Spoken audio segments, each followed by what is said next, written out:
My name is Atul Chitnis. I do a lot of things, as was said during the introduction, so let's not talk too much about that. That's not what we're here for.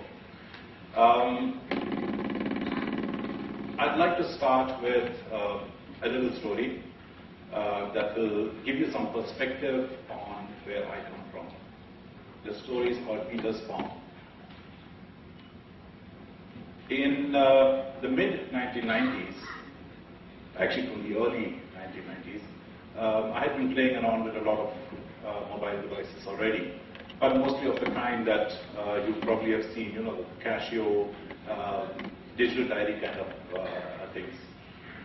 I had been into computers for a long time, which some of you, the older ones of you probably will remember a few articles I used to write in PC Quest in those days.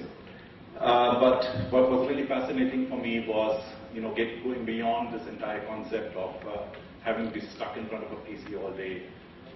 Notebooks were not really that common, though. I mean, we did have notebooks. I did have a notebook, but that was not what I consider as mobile computing. So anyway, during those days, I was doing a lot of consulting, and one of my clients, at that time known as AMP India, now known as Tyco Electronics, one of the people who was working over there was a chappie by the name of Peter de Jong. And Peter was one of those really enthusiastic Americans who really got excited about things very quickly. And one day he had gone on his annual home leave, shore leave, whatever they call it, and he came back and held in his hand a small little device which looked very much like the usual digital diary that I was also carrying around. So he showed it to me. That was great. You could do your addresses, and you could do your appointments, and you could make notes. It was all great. But and it really worked. Then he could plug it into his notebook, and he could sync up things, and all the information was there in both places. That was really exciting, and was actually very useful for him. Now, I had been doing things like that for a while already, but it wasn't, so this kind of stuff didn't really excite me. But then he did something that changed a lot of things for me in a matter of seconds.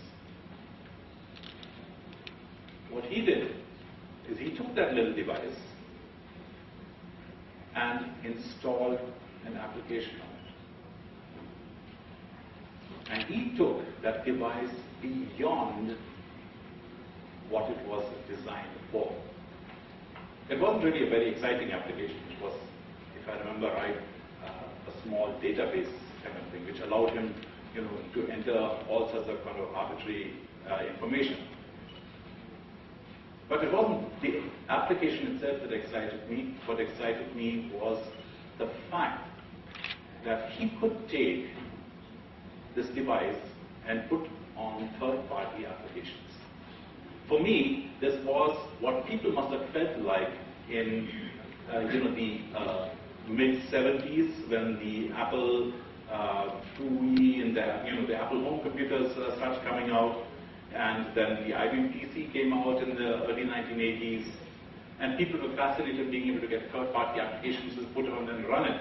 Applications which were not from which didn't come with the machine. You could buy the applications later. The device that Peter was using was the Palm Pilot, which at that time was a bit different from this. This is actually what I got myself almost instantly after I saw that little demonstration earlier. This is the Palm 3, which I owned in 1996, late 96 or early 97 on this device. And this is what really, really got me into mobile computing. Well, I've done a lot of things after that, including all the things that you know of in terms of free and open source and whatever else. This has been my passion project, not this particular device. I've had a lot of devices after this, and I will continue having a lot of mobile devices. But the fact that you could have third-party applications Now, many of you are probably not new to the concept of mobile applications, but you're probably going to be shocked when I tell you that you are really late in the game. The people who are today successful and making money didn't come out of nowhere. They have been doing this for years, for decades. And they've been playing around with it. Let me give you an example. This particular device, when I got it, like I said, in the late 1990s, had more than 20,000 applications available for it. And when I'm talking about applications, I'm talking applications that were selling at an average of around $25 to $30 a piece. God knows how much money I spent on applications in those days. But it was great. And newer models came out, more capacity came out. Then color model, this was black and white, color models started coming out. By the time we reached the year 2000, 2001, 2002, in 2001, something else also happened. The iPod got released. And that, as we all know, changed a lot of things, but it didn't change much because it was a parallel development. It happened, but from an application developer's perspective, it really meant nothing because it was a single-purpose device. But as we all know, that eventually converged and things changed.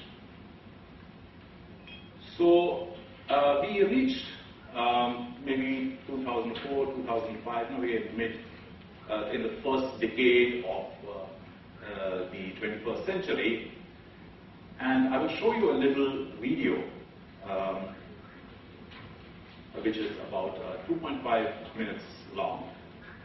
It's a really bad video with really cruddy sound.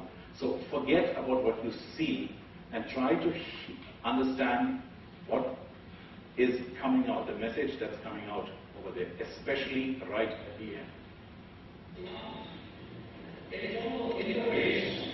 The Macintosh, non-Macintosh, invented the interface that we are using today on the desktop.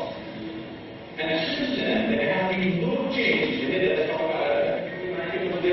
Essentially, it's the same thing. There are no new boundaries. There are no new horizons that can be reached out of PC. We're trying to replace the challenges. The redundant PCs are coming out now. What is it? The redundant PC would be for one thing. It's not something that you're not going to do for a redundant PC. But let's look at the original PC. Let's talk about this. The input mechanisms have changed. How many times have I not had this problem? And I think about no. And I have something on the screen, and this is what they have been around for the last 20 years. HP was producing a line of calculators 20 years ago that had a screen which was touch sensitive with one screen touch it. This is where we are beginning to see the changes where companies, not just like Microsoft but also others, are all doing the same thing. They are targeting mobile platforms so today. But the point is nobody carries machines like that around. People don't carry machines like that around. What they do is they're targeting machines of this sort. And I'm talking about mobile computing. And I'm talking about people using devices of this sort. This is actually the device I'm holding over there.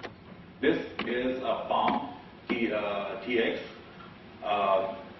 which was a PDA, very popular at that time, full color, has got SD expansion, could run any of the Palm OS applications that are available, and which by that time had grown to 30,000, 40,000 odd applications that are